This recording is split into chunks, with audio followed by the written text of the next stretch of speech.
Hi everyone, in front of me I've got Doro 8100 and let me share with you how to allow unknown sources on this device.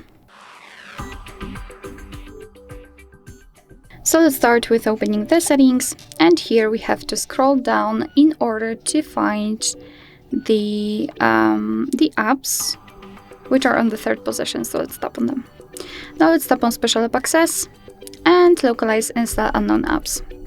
And right here we've got the list of apps which are allowed or not allowed to install some content, so we can change it.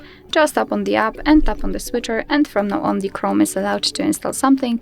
Be aware that you're doing it on your own responsibility, because some third-party apps aren't verified by the developer, so you may put your data and actually whole device at risk, so remember about that and choose the apps wisely. Of course, you can always remove previously granted permissions.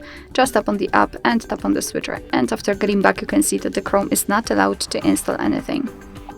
Alright, so that will be all. Thank you so much for watching. I hope that this video was helpful, and if it was, please hit the subscribe button and leave the thumbs up.